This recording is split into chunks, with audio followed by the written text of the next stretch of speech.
find the sum of sequence. So 7 plus 77 plus 777 और plus 7777, इसका हमें सम पता करना है. Now let it is Sn, इसको मैंने Sn मान लिया है. तो इसमें आप 7 कॉमन ले लो. 7 कॉमन ले लीजिए तो 1 प्लस 11 प्लस 1 1 1 और प्लस 1 1 1 आ जाएगा. अब अंदर 9 से मल्टीप्लाई करो, बाहर 9 से डिवाइड करो. तो 9 प्लस 99 प्लस 999 प्लस 9999 आ गया. सो इट इज 7/9. 9 को क्या लिखा जा सकता है, क्या 10 माइनस 1, और इसे क्या लिखा जा सकता है, क्या 10 स्क्वायर माइनस 1. इसे क्या लिखा जा सकता है, क्या 10 क्यूब माइनस 1, और इसे क्या लिखा जा सकता है, क्या 10 टू द पावर 4 माइनस 1. ऐसे हो जाएगा. तो मैंने इंडिविजुअल टर्म को ऐसे लिख दिया है.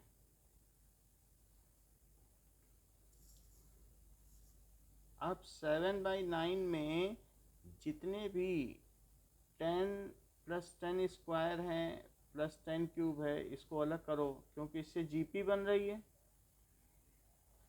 और साथ ही साथ -1 करोगे तो n टर्म्स हैं, तो ये -n हो जाएगा कि नहीं. ये कितनी टर्म्स हैं, n टर्म्स हैं, तो ये कितना हो जाएगा, -1 -1 -1 -1 ऐसे ऐसे करके ये अप टू n टर्म्स तो यहाँ है, और ये भी तो n टर्म्स हैं क्योंकि n टर्म्स का ही तो सम चाहिए. ठीक है कि नहीं. तो हमारे पास दो चीज़ें हैं, तो इसको ऐसे कर लो और फिर यहाँ प्लस लगा के इसको ऐसे कर लो, तो दो अलग अलग चीज़ें हो जाएंगी. This is 7/9. यहाँ a कितना है 10 और r कितना है 10.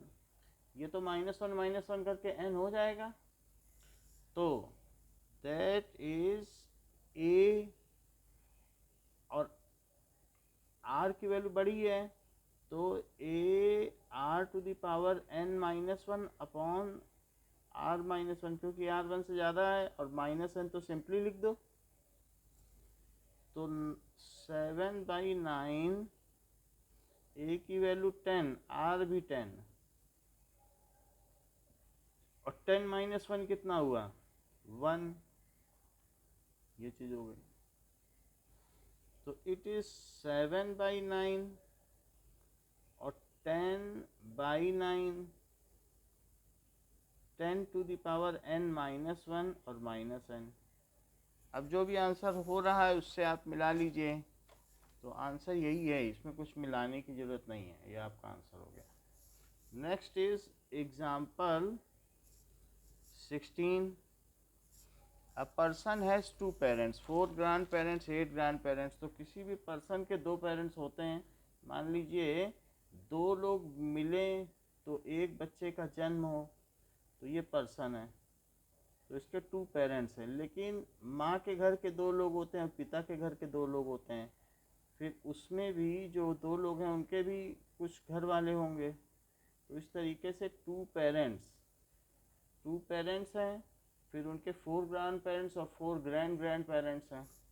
तो यहाँ पर हमारा जो सीक्वेंस है, कितने हमारी जो जनरेशन्स हैं, एंसेस्टर्स हैं, सो 2 4 8 16 ऐसे चलती चली जाएगी.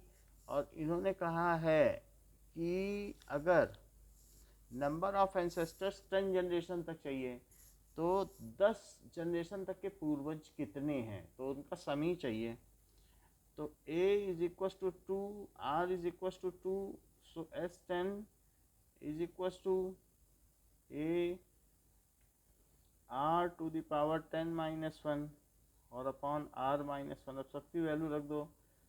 सो that is 2 to the power 10-1 और अपॉन 2-1. 2 टू द पावर 10 कितना होता है 1024.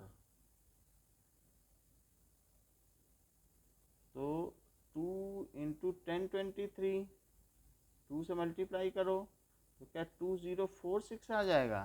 तो उसके कितने एंसेस्टर्स हैं, ठीक है। R is the sum of ancestor, so ये क्या चीज़ हो गई, यही सम हो गए। Are his ancestor up to 10 generation, his ancestors up to 10 generation।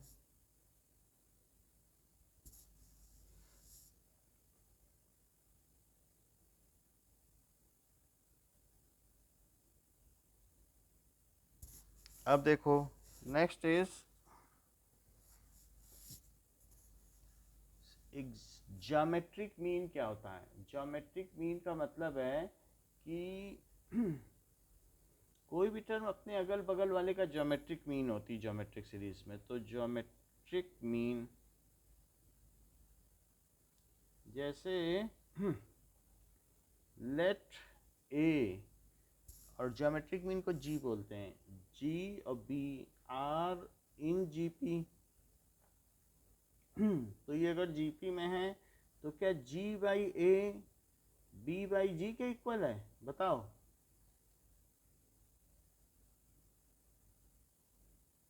Is it correct? A2 by A1 is A3 by A2, बोलो। Yes sir. तो नाउ जी स्क्वायर क्या हो गया, ए बी। तो जी क्या हो गया, क्या रूट ए बी। तो किसी भी दो चीज़ का ज्योमेट्रिक मीन चाहिए, so geometric mean of any two term is the square root of product of this two terms. So geometric mean किन्हीं भी दो चीज़ों का क्या होता है, तो ज्योमेट्रिक मीन ये भी स्टेटिस्टिक्स का ही टर्म है। Geometric mean is square root of product of two numbers, product of two numbers, two numbers. अगर आप इसी में देख लें तो इस वाली सीरीज में यहाँ देखो तो क्या जो 4 है वो स्क्वायर रूट ऑफ 2 इंटू 8 है, बोलो। अगल बगल वालों का रूट है क्या प्रोडक्ट का, जरा चेक तो करो। Yes sir. और इसी तरह से जो 8 है वो क्या 4 और 16 का स्क्वायर रूट है, ठीक है कि नहीं। तो ज्योमेट हर एक जीपी की हर टर्म अपने अगल बगल वालों के प्रोडक्ट का स्क्वायर रूट होती है। नाउ एग्जाम्पल 17, अब हमें इंसर्ट करना है जीपी। तो हम कैसे इंसर्ट करें, जितने कहे गए बस उसको इंसर्ट कर दो। सो एग्जाम्पल 17, उससे पहले let us insert an geometric mean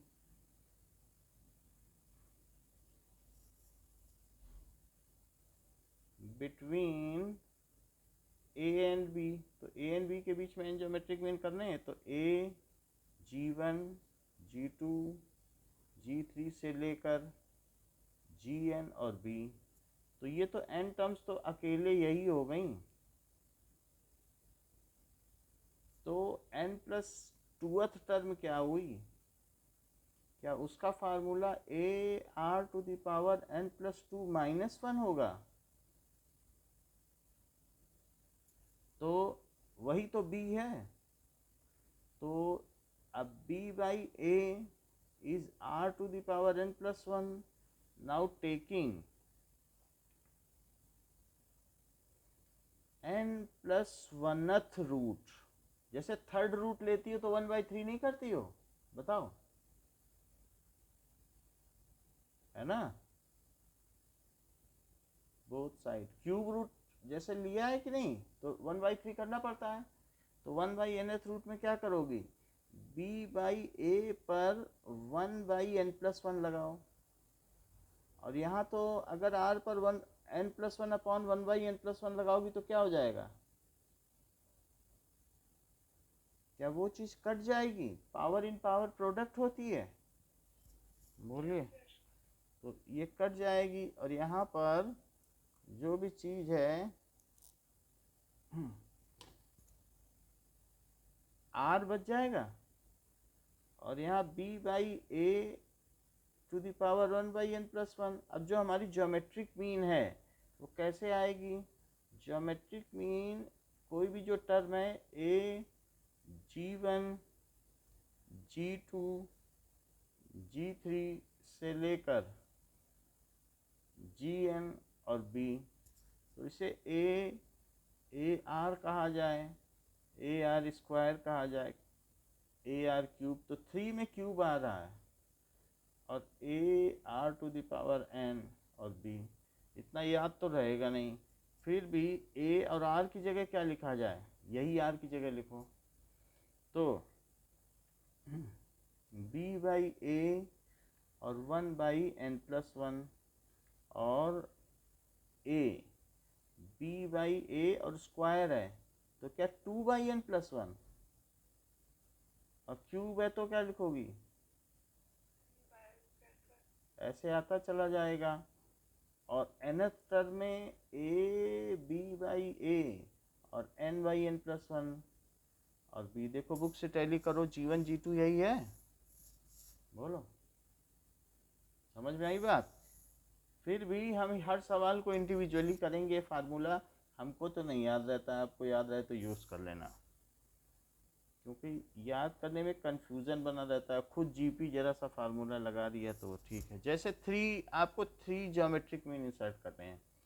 so 1 g1 g2 और 256। सो a5 क्या है? क्या 256 है? लेकिन a5 होता क्या है? ar⁴ होता है। और a खुद क्या है? क्या 1 है? तो r⁴ कितना हुआ? 256। 256 को क्या कहते हैं? जैसे क्या 4 की पावर 4 कहते हैं क्या? तो r की वैल्यू कितनी हो गई? 4। तो r की वैल्यू या तो 4 प्लस में भी हो सकती है और किस में हो सकती है? माइनस में भी, क्योंकि ये तो इवन पावर है ना। तो ये कितना हो सकता है यार? या तो +4 हो सकता है या फिर -4 भी तो हो सकता है ना। तो +-4, ये तो r की वैल्यू आ गई। अब जरा देखो कि r की वैल्यू अगर +4 ली जाए और r की वैल्यू अगर -4 ली जाए तो हम g1 क्या है? g1 क्या ar है? क्योंकि ये a फिर ar फिर ar² फिर ar³ फिर ar⁴ नहीं है, तो g1 ar है। तो 1 × 4 रखो तो 4। g2 क्या है बताओ?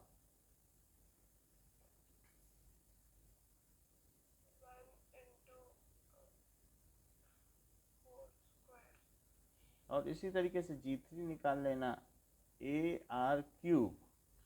सो 1 × 4 का क्यूब दैट इज 64। और यदि निगेटिव रखा जाए तो g1 क्या होगा? ar। तो 1 × -4। g2 क्या होगा? ar²। सो ar² का मतलब क्या है कि 1 × -4 का स्क्वायर। और g3 क्या होगा? ar³। तो 1 × -4 का क्यूब, ठीक है। सो -64। सो gp is either, so these 3 numbers are either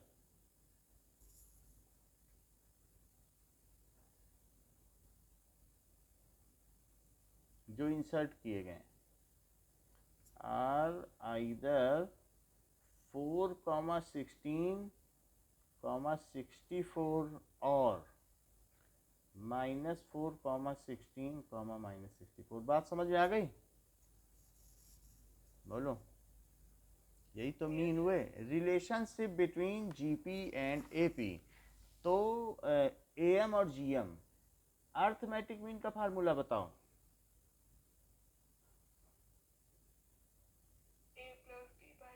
ठीक है, relationship between am and GM. तो ए होता है, अर्थमेटिक मीन को मैं ए मान लेता हूँ और ज्योमेट्रिक मीन को मान लेता हूँ जी। इसे ए मान लो और इसे जी मान लो। So arithmetic mean is A plus B by two, और ज्योमेट्रिक मीन है root A B, where A and B are two numbers. तो अब जरा अर्थमेटिक मीन में से ज्योमेट्रिक मीन को सब्ट्रैक्ट करो, तो A plus B by to में से रूट ए बी सब्ट्रैक्ट कर दो, इसका एलसीएम ले लो, तो A plus B minus two root A B. A खुद क्या है, क्या ये रूट ए का स्क्वायर है, और बी खुद क्या है, क्या रूट बी का स्क्वायर है, और क्या ये एक आइडेंटिटी बन गई कि रूट ए माइनस रूट बी का होल स्क्वायर। तो ए माइनस जी के लिए एक फार्मूला आ गया। अब जरा देखो, ये हमारे पास आ गया, तो इससे क्या पता चलता है कि ए बड़ा होता है कि जी बड़ा होता है? पॉजिटिव, क्योंकि स्क्वायर है तो पॉजिटिव है। So arithmetic mean minus geometric mean greater than zero, so arithmetic mean is always greater then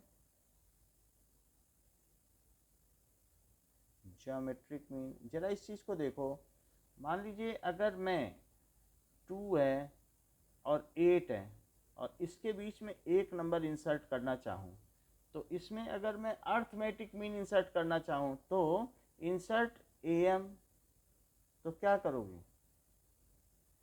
so 2 into two plus 8 by 2 कर दोगी, और 8 तो कितना आएगा, क्या 258 आएगा? बोलो। और मैं अगर इसी में ज्योमेट्रिक मीन इंसर्ट करना चाहूँ, सो इंसर्ट जी एम, तो 2 लिखोगी और रूट 2 इंटू 8 लिख दोगी, तो 2 और रूट 16, तो बताओ क्या आएगा? बोलो क्या बड़ा है, 5 बड़ा है कि 4?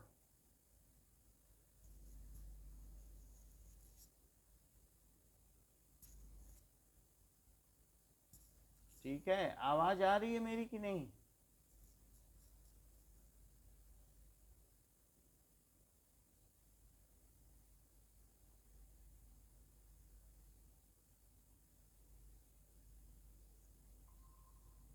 आवाज आ रही है क्या?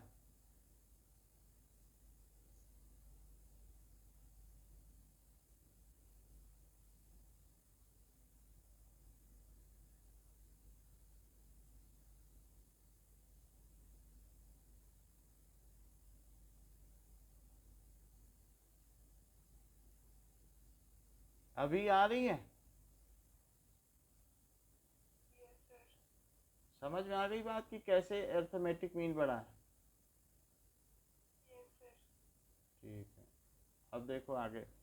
Example 18, if A and G M of two positive number are 10 and 8, find the numbers. Let numbers are a and b, तो a m क्या होता है, a plus B by two, लेकिन अर्थमेटिक मीन कितना दे रहा है, क्या 10? So 10 is equal to a plus B by two, 2 को इधर ले जाओ तो 20 is equal to a plus B, और ज्योमेट्रिक मीन क्या हो गया, that is root A B, जिसकी वैल्यू 8 दी गई है, रूट ए बी, तो 64 की वैल्यू क्या हो गई, ए बी। अब हमारे पास ए बी भी आ गया और ए प्लस बी भी आ गया। नाउ हम ए माइनस बी के स्क्वायर का फार्मूला लगाएं, तो वो क्या होता है, क्या A square plus B square, ठीक है कि नहीं? So that is A plus B के होल स्क्वायर में से मैं कितना माइनस कर दूं कि ए माइनस बी का स्क्वायर आ जाए? बताओ, क्या 4ab? चेक तो करो जरा, क्योंकि इससे क्या चीज़ आएगी, A square plus B square plus 2ab, और मैं -4ab कर दूं तो -2ab बचेगा, तब यही आएगा। बोलो। Yes sir.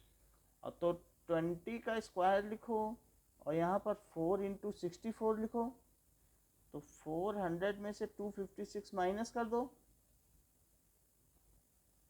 तो क्या ये 144 बचेगा a माइनस बी।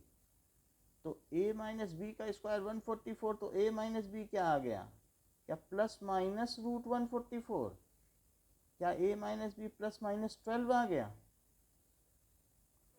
तो एक बार a प्लस बी को 20 लिखो और a माइनस बी को 12 लिखो, और दूसरी बार a प्लस बी को 20 लिखो और a माइनस बी को माइनस 12 लिखो। ये केस 1 होगा और ये केस 2 होगा। इन दोनों को मैनिपुलेट करो तो 2a इट इज़ 32, तो a कितना हुआ 16, अब किसी एक में रख दो। a प्लस बी यदि 20 है और a 16 है तो b की वैल्यू कितनी हुई 4, तो a 16 और b 4, ये पहले केस से हुआ। और दूसरे केस में देखो यदि b कट गया है तो 2a कितना हुआ 8, तो फिर a कितना हुआ तो 4, तो a प्लस बी 20, तो 4 प्लस बी 20, तो b 16 हुआ। तो वो दो नंबर क्या हो सकते हैं, नंबर तो वही आ गए 16 and 4 और 4 और 16। So these two numbers are 4,16 और 16,4 रिस्पेक्टिवली। लास्ट लाइन देखो बुक की, दीज नंबर्स आर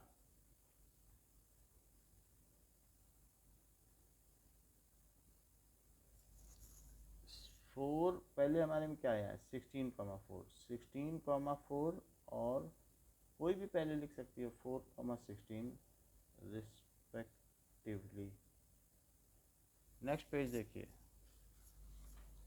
एक्सरसाइज 9.3।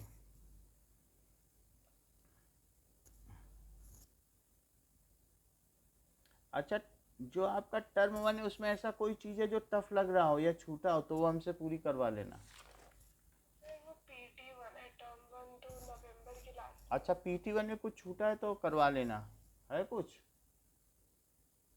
किसी भी चीज़ में, चारों सब्जेक्ट्स में हम कर लेंगे। और आज शाम की आपकी वहाँ की एलन की क्लास है ना, यस सर। तो कल सुबह की मॉर्निंग की 6 से 7 हम केमिस्ट्री रखेंगे। और कल मतलब कल क्या है, कल सैटरडे है ना, और संडे को 2 घंटे केमिस्ट्री रखेंगे। आज शाम की आपकी केमिस्ट्री की नहीं है, जब आप रहोगी तभी रिडॉक्स सेक्शन कराएंगे, ठीक है ना, तो पूरा हो जाएगा। चलो, find the 20th and nth term 5/2, सो 5/2, 5/4 और 5/8 ये चल रही है। तो इसमें हम निकालें r, तो a2/a1 दैट इज 5/4 अपॉन 5/2, तो 5 से 5 कटा, 4 नीचे आ गया, 2 ऊपर चला गया। वैसे भी 1/2 का मल्टीप्लाई करो, अगली टर्म आ रही है कि नहीं।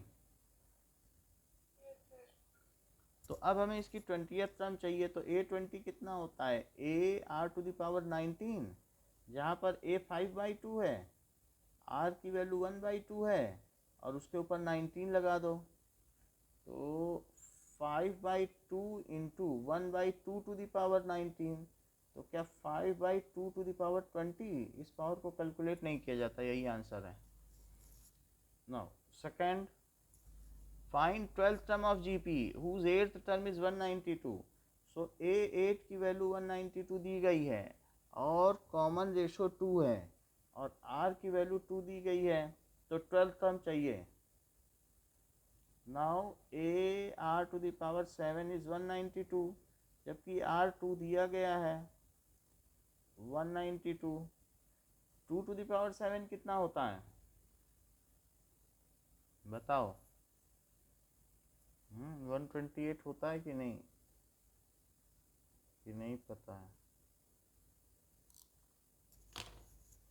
128 इज 192, R की वैल्यू 2 दी गई है, तो A कितना हो गया 192/128, 4 से कट जाएगा, 4 4 3 जा 12, 4 2 जा 8 और 4 4 जा 16, 4 8 जा 32, 16 से कट जाएगा, तो 3/2 आया A। तो a इज इक्वल्स टू 3/2 और अब हमें चाहिए 12th term. So a r to the power 11, so 3/2 और r कितना है 2। अच्छा 2 टू द पावर 10 तो 1024 होता है, 2048 हो जाएगा। 3/2 इंटू 2048, 2 से कटेगा तो 1024 और अगर 3 से मल्टीप्लाई होगा तो 3072 आ जाएगा। तो 12th टर्म इज 3072, इसका स्टेटमेंट आप लिख लेना।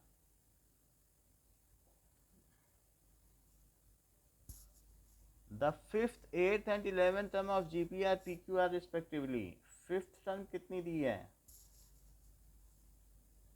P, that is AR to the power 4 is P, और 8th टर्म कितनी दी है Q, AR to the power 7 is Q, and 11th term कितनी दी है R।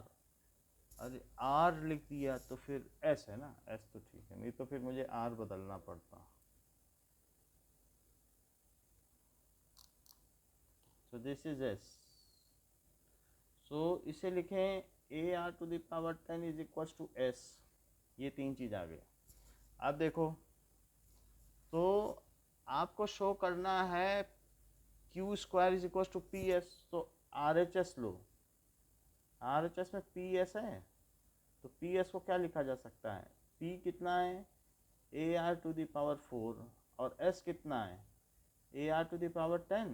तो क्या ये A स्क्वायर और R टू द पावर 14 हुआ, या फिर ये AR टू द पावर 7 का स्क्वायर हुआ, और क्या यही Q का स्क्वायर है, बताओ। अगला क्वेश्चन कहता है कि 4th term of GP is square of second term. कह रहा है कि जो 4th टर्म है वो second term, 4th term of GP is square of second term, बिल्कुल वही लिख दिया। 4th term of GP is square of second term. 4th term होती क्या है AR³ का स्क्वायर, और यही AR है, ऐसा कह रहा है। 4th term of GP is square of second term and first term is -3। तो इसे लिख लीजिए कि A square R to the power 6 is equal to A R। एक A से तो एक कट गया, और एक R से अगर R कटेगा तो क्या AR टू द पावर 5 बचेगा, जो कि 1 होगा। भाई R भी तो एक कटेगा कि नहीं कटेगा, बताओ, R से एक नहीं कटेगा। और A कितना है, क्या -3, सो 1 R टू द पावर 5 क्या हो गया 1/-3। आपसे पूछा क्या जा रहा है, find the 7th term. 4th term of GP is square of its second term. नहीं, ये गलत कर दिया। 4th टर्म जो है वो सेकेंड टर्म का, 4th term is square of second term, ये गलत किया है। 4th term of GP is square of second term, अभी ठीक है। So AR³ it is equals to AR का square. So AR³ is A square R square. तो एक A से एक A कटा, और R स्क्वायर से ये क्यूब कट जाएगा कि नहीं, तो क्या बचेगा, that is equal to R is equal to A बचा, ठीक है।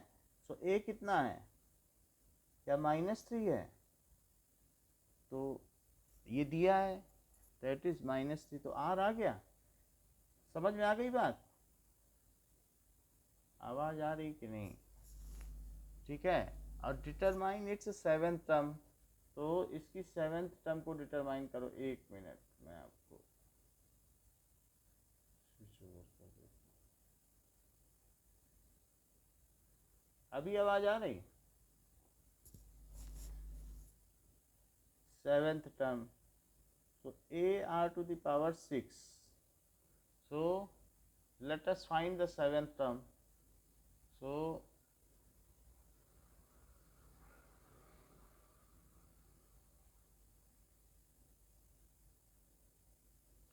अब हम इसकी 7th टर्म पता करेंगे। आवाज आ रही है, देखो हमने, अमांशी यहाँ गलती की थी ना, मतलब फोर्थ टर्म सेकंड टर्म का स्क्वायर है तो सेकंड टर्म पे स्क्वायर लगाना चाहिए ना, तो बात गलत हो गई थी। Fourth term is square of second term. फिर हमने इसे सॉल्व कर लिया, यहाँ तक ठीक है, आर पता चल गया। Yes sir. तो सेवेंथ टर्म क्या है, -3, तो यहाँ लिखो, और ये भी -3 है, तो ये -3⁻7। तो अब ये आसान है निकालना कि मुश्किल। 4 तक तो 81 होता है, तो -81 और 3 होता है -27। ज़रा इसको कैलकुलेट करो तो पता चले, पीछे से मैं आंसर देख लूँगा। ये 4 है और ये 3 टर्म है, तो पता चल जाएगा 4 क्या है। 9.3 का 4 -2187 आएगा क्या?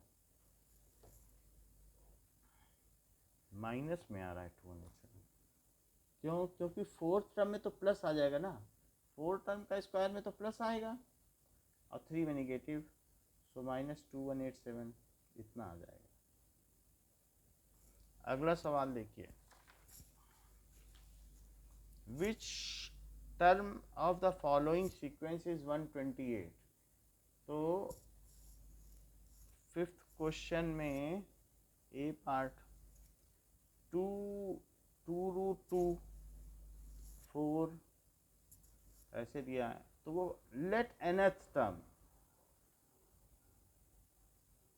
इज 128। तो अब यहाँ पर देखो, ये बोल तो नहीं रहा कि ये जीपी है, तो मैं a2/a1 कर दूँ, मैं इसे इस्टेब्लिश तो कर लूँ ये जीपी है। सो 2√2/2, तो √2 आया, और a3/a2 क्या है, 4/2√2, तो 2 से 2 कटा, फिर आगे आके √2, so it is GP as a2/a1 is equals to a3/a2, that is equals to r। So r कितना हो गया, √2, और a कितना हो गया 2। और अब हमें इसमें nth टर्म इसकी 128 है, कौन सी टर्म, nth टर्म, तो an इज 128, जो कि ar⁻n-1 होगी 128।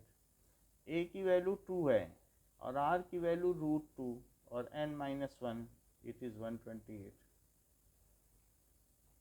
2 से कट कर लो, तो √2n-1 की वैल्यू कितनी हो गई, 2 से डिवाइड करेंगे 64 आया, और यदि 2 के ऊपर मैं हाफ लगा दूं तो ये n-1 इस 64 को क्या लिख सकती हो, 2⁶। तो क्या ये 2⁻n-1/2 है, जो कि 2⁶ है। तो पावर की तुलना करने पर, तो बताओ n-1 कितना हुआ, क्या 12, तो n13 हुआ। बोलो बात समझ में आ गई कि फिर से बता दें?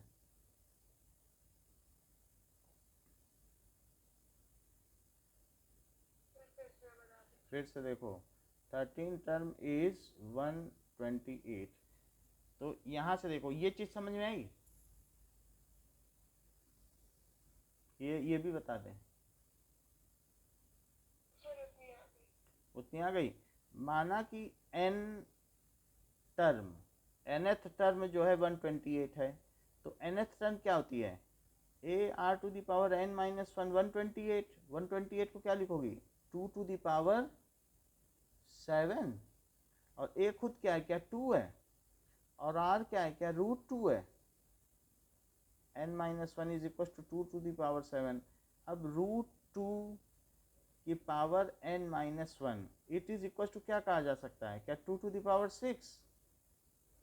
अब ये √2 है 2⁻n-1, क्या इसे मैं √2 का स्क्वायर लिख सकता हूँ, बोलो 2 को, तो √2 ही रहने दो अंदर, झंझट ना करो, दूसरा भी बताऊंगा जो ऊपर दिया है। तो क्या ये √2⁻12 हुआ, तो n-1 क्या 12 हुआ, और n13 हुआ, बोलो। अब यहाँ आओ, √2 को क्या 2⁻½ लिखा जा सकता है, बोलो। और पावर इन पावर क्या होती है, क्या मल्टीप्लाई हो गई,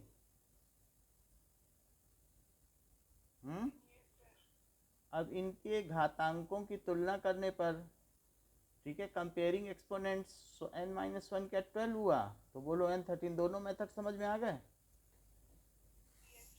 अगला देखो इसी का बी पार्ट। बी पार्ट कहता है कि √3 3 और 3√3 जीपी तो स्टेब्लिश कर लोगी ना। तो बताओ ए की वैल्यू √3, तो आर कितना,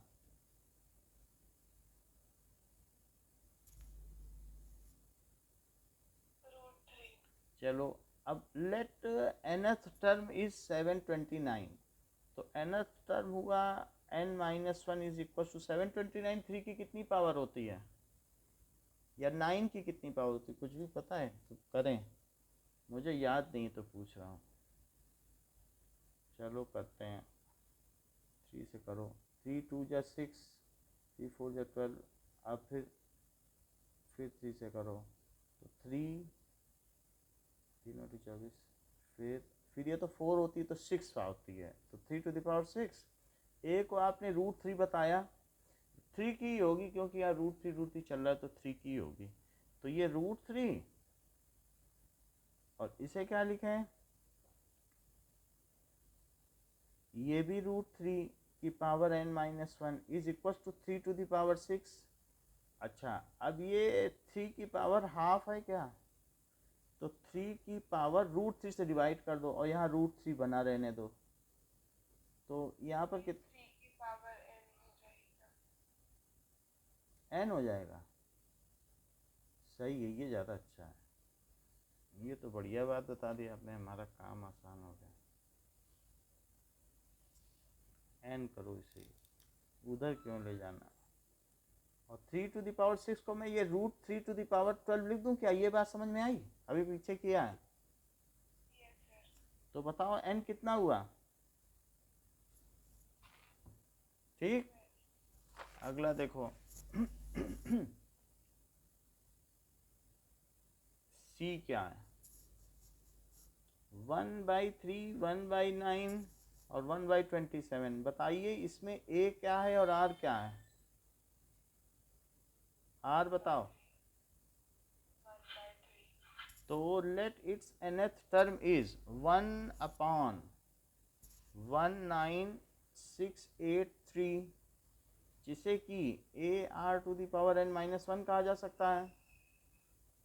1/ इसे देखना पड़ेगा, 19 और 3 के टर्म्स में आएगा 683, तो 18 और 3 बचे 15, 15 18 18 फिर 3 से करो, 3 2 जा 6, 3 1 जा 3, 26, 3 और 24, 3 7 21, 3 से करो, 3 7 21, 3 2 6, 3 9 27। अच्छा ये 3⁶ था, याद है कि नहीं, और 3 और जुड़ गए, तो 3⁹ a कितना है 1/3 और 1/3 n-1 यहीं लगा दो n-1, और ये 1/3⁹ एक एक पावर कटी, तो 1/3n-1 कितना आया, क्या 1/3⁸, तो 3n-1 कितना आया, क्या 3⁸, तो n-1 कितना आया, तो 8, तो n कितना आया 9। समझ में आई बात। 6th क्वेश्चन देखिए, 6th क्वेश्चन कह रहा है for what value of x these are in GP, so -2/7 x -7/2, तो इन जीपी हैं, तो अगर ये जीपी में हैं तो इसका मतलब क्या है कि a2/a1 क्या होगा। वैसे तो बीच वाला मीन है, मीन का भी फार्मूला लगा सकते हैं, लेकिन इतनी बड़ी चीज़ का भी यूज़ नहीं करेंगे, छोटी चीज़ पूछ रहा है, तो इसलिए a2/a1 is equal to a3/a2, GP में तो ये होता ही है, सो x/-2/7 is equal to -7/2/x, तो x का x से मल्टीप्लाई करो और वहाँ पर -2/7 इंटू 7/2, चीज़ों को ब्रैकेट में रखो क्योंकि निगेटिव है। तो एक्स स्क्वायर 1 हो गया, तो एक्स की वैल्यू +-1 हुई। सेवेंथ क्वेश्चन देखिए, सेवेंथ क्वेश्चन कहता है कि इनका सम निकालो। तो 0.15, 0.015, 0.0015 ऐसे चल रही है सम, और हमें 20 टर्म्स का सम चाहिए। आर की वैल्यू बताओ। 0.1। तो S20 चाहिए, ए आर छोटा है तो 1 - r⁻20 और अपॉन 1 - r। ए की वैल्यू 0.15 लिखो और इसे लिखो 0.1 की पावर 20 और अपॉन 1 - 0.1, तो क्या 0.15 अपॉन 0.9 आ जाएगा, और अंदर क्या बचेगा 1 - 1/10 की पावर 20, क्योंकि 0.1 कितना होता है, ये होता है। अब कुछ किया नहीं जा सकता, एक एक डेसिमल अगर हटाएंगे, मान लो इसे 90 लिख दो, तो 15 छक्का 90 हो जाएगा, 1/6 आएगा कि नहीं, और 1 - 1/10⁻20, यही आंसर होना चाहिए। और सिंप्लीफाई कराएगा तो करेंगे। सेवेंथ देखता हूँ।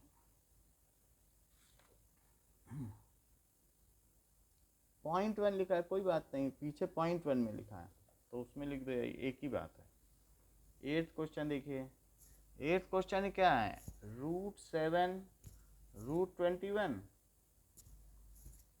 3√7, ये बात है कि नहीं, ठीक है। तो बताओ ए की वैल्यू √7, तो आर की वैल्यू कितनी, √3, और आपको चाहिए n टर्म्स का सम। सो n टर्म्स का सम निकालो।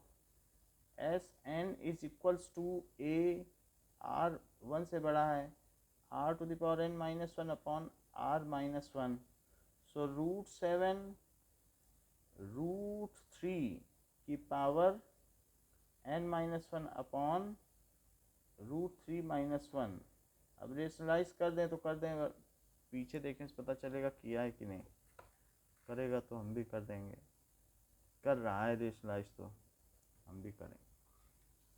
अब देखो कि इस चीज में √7, तो ऊपर √3 + 1 आ जाएगा ना रेशनलाइज करोगी तो, और नीचे √3 - 1 और √3 + 1, और ब्रैकेट के अंदर 3 की पावर n/2 लिख दें, बताओ, क्योंकि हाफ पावर है ना, तो पावर इन पावर लगा दिया। अब देखो तो, और -1, ये देखो, तो यही आंसर है, √3 - 1 और /2 और 3 n/2 -1, यही पीछे है। आगे देखो 9th सवाल क्या है, 1 - a² -a³ ऐसे चल रहा है, और n टर्म्स का सम चाहिए, ये है। And a is not equal to -1, कहीं पे कुछ गड़बड़ हो रही होगी इसीलिए नहीं रखा है -1। चलो अब देखो, यहाँ पर r क्या है, क्या -a, और a फर्स्ट टर्म है, तो फर्स्ट टर्म को आप a1 लिख लें। चलो a ऑक्यूपाइड है ना, तो फर्स्ट टर्म को a1 लिख लो, तो a1 1 हुआ। और अब n टर्म्स का सम Sn इज इक्वल टू, यहाँ भी a1 लिखो, और r⁻n - 1, r के बारे में हमें पता नहीं है छोटा है कि बड़ा है, तो मैं ऐसे ही लिख देता हूँ। तो a1 तो 1 है, r है -a⁻n - 1 और अपॉन -a-1। मैं एक निगेटिव कॉमन ले ही लेता हूँ क्योंकि निगेटिव सही नहीं है। तो ऊपर निगेटिव कॉमन लेंगे तो क्या हो जाएगा बताओ, 1 - a⁻n और नीचे लोगे तो a प्लस वन आ जाएगा। तो 1 minus a to the power n और अपॉन a प्लस वन, इसका आंसर देखना पड़ेगा। यही है। आगे देखो 10th। So let us see the 10th part. 10th question क्या कहता है? So 10th question says x cube x5 x to the power 7 ऐसे चल रही है n टर्म्स। तो a is equal to X cube और r is equal to X square. तो एस एन क्या होता है? a r to the power n minus one upon r minus one, that is X cube और X square की power n minus one और upon X square minus one. कहीं कुछ खास नहीं किया जा सकता। X to the power 2n minus one और एक्स स्क्वायर माइनस वन को भी कुछ नहीं कर सकते हैं। बस यही है आंसर इसका। चेक कर लेते हैं। अच्छा ठीक है, वो तो हमें मालूम नहीं है ना कि एक्स बड़ा है कि छोटा, तो चाहे पहले लिखो चाहे बाद में, उससे फर्क नहीं पड़ेगा। अब देखो 11th इवेलुएट करना है। अच्छा क्वेश्चन है, देखिए सबका सम करना है। तो सिग्मा के को 1 रखोगी तो फर्स्ट टर्म आएगी और 2 रखोगी तो सेकंड टर्म आएगी। सो 2 प्लस 3 टू द पावर के। तो इसको जब सिग्मा लिखा गया है तो पहली टर्म हुई 2 प्लस 3 टू द पावर 1 और दूसरी टर्म क्या हुई? और उन सबका सिग्मा का मतलब सम होता है क्या? पहली टर्म दूसरी टर्म, सिग्मा का मतलब 11 टर्म्स तक का सम, जहाँ पर के को 1 से 11 तक रखते चला जाए, ऐसा हुआ। तो अब यहाँ पर अप टू 11 टर्म्स लिखो, अप टू 11 टर्म्स, और इसे S11 लिख लो। तो 2 जो है वो 11 टाइम्स आ रहा है और प्लस 3 स्क्वायर प्लस 3 क्यूब, ये भी तो 11 टर्म्स हैं। अगर 2 को 11 टाइम्स जोड़ा जाए तो क्या 22 आएगा? और इसमें a और r to the power 11 terms हैं, तो 11 माइनस वन और अपॉन r माइनस वन आ जाएगा। तो a की वैल्यू तो 3 है, तो 3 माइनस वन। अब पीछे देखने से पता चलेगा कि 3 टू द पावर 11 को निकाला है कि नहीं। नहीं निकालना चाहिए, इतनी बड़ी नंबर को नहीं निकालना चाहिए। मैं चेक करता हूँ। ठीक है, अब आगे बढ़ो।